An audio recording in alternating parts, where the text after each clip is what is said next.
Friends, welcome to శ్రీరుచిలాక్స్. నేను మీ లావణ్య. ఈరోజు వీడియోలో బోటి కర్రీ ఎలా చేసుకోవాలి, సింపుల్గా ఎక్కువ ఇంగ్రీడియంట్స్ ఏమీ లేకుండా టేస్టీగా కావాలనుకుంటే ఒక్కసారి ఇలా ట్రై చేయండి. ముఖ్యంగా స్మెల్ లేకుండా ఉండాలంటే బోటీని ఇలా ట్రై చేయండి. చాలామంది చేస్తుంటే స్మెల్ అని చెప్పేసి కొంతమంది తిన్నారనమాట.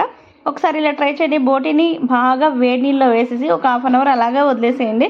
వదిలేసిన తర్వాత ఆ బ్లాక్నెస్ అంతా గీకేసేయండి, ఈజీగా వెళ్ళిపోతుంది అనమాట. ఇలా క్లీన్ చేసుకున్న తర్వాత ఒక పాట్ పెట్టేసుకొని అందులో ఈ బోటీని వేసేసి కొంచెం పసుపు ఉప్పు వేసేసి బాగా వేయించుకోండి. ఆ వేయించుకున్నప్పుడు వాటర్ రిలీజ్ అవుతుంది కదా, అవి ఉంచేసేయండి. స్మెల్ అనేది ఉండదు అనమాట. తర్వాత మీరు కర్రీ చేసుకుంటారో ఫ్రై చేసుకుంటారో చేసుకోవచ్చు. నేను ఏమ్స్ కుక్కర్లో చేసుకోవడం వల్ల హెల్త్కి చాలా మంచిది. ఇది ఐరన్ స్టెయిన్లెస్ స్టీల్ అనమాట. తక్కువ ఆయిల్తో కూడా చేసుకోవచ్చు. ఇందులో ఓన్లీ 1 టేబుల్ స్పూన్ ఆయిల్ వేసేసుకొని కరివేపాకు అల్లం వెల్లుల్లి పేస్ట్ 2 టేబుల్ స్పూన్లు వేసుకొని, ఫ్రెష్ అయితే చాలా టేస్టీగా ఉంటుంది అల్లం వెల్లుల్లి పేస్ట్, అదే ట్రై చేయండి. ఇది కొంచెం వేగిన తర్వాత ఆనియన్ పేస్ట్ వేసేసుకొని అది కూడా కొంచెం మూత పెట్టేసి మగ్గనిచ్చుకోండి.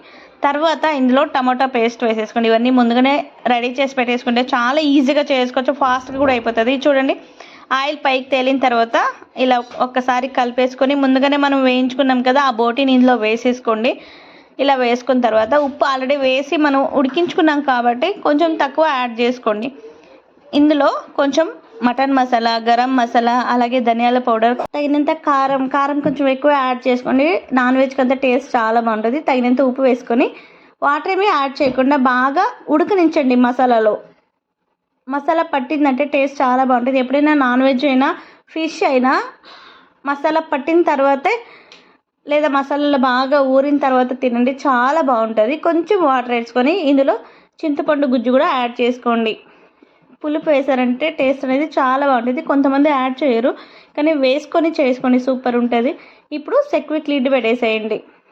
ఇలా టర్బో దగ్గరికి వచ్చిన తర్వాత స్టవ్ ఆఫ్ చేసుకోండి. ఇది లాక్ చేసుకున్న తర్వాత ఎప్పుడైనా సరే హై ఫ్లేమ్లో పెట్టుకోండి, ఫాస్ట్గా కుక్ అయిపోతుంది. బోటీకి లిడ్ అవసరం లేదు, కానీ పెట్టుకోండి, చాలా ఫాస్ట్గా అయిపోతుంది. చూడండి, ఆయిల్ బాగా పైకి తేలిన తర్వాత ఇలా కలుపుకొనేసేయండి. లాస్ట్లో కొత్తిమీర వేసి గార్నిష్ చేసుకుంటే అంతే అండి. ఎక్కువ ఇంగ్రీడియంట్స్ లేకుండా ఈజీగా సింపుల్గా చేసుకోవచ్చు. మీరు కూడా ట్రై చేయండి. వీడియో నచ్చితే లైక్ చేసి షేర్ చేసి సబ్స్క్రైబ్. అలాగే ఎయిమ్స్ గురించి ఏమైనా డీటెయిల్స్ కావాలంటే స్క్రీన్ పై నెంబర్స్ను కాల్ చేసి ఫుల్ డీటెయిల్స్ తెలుసుకోండి.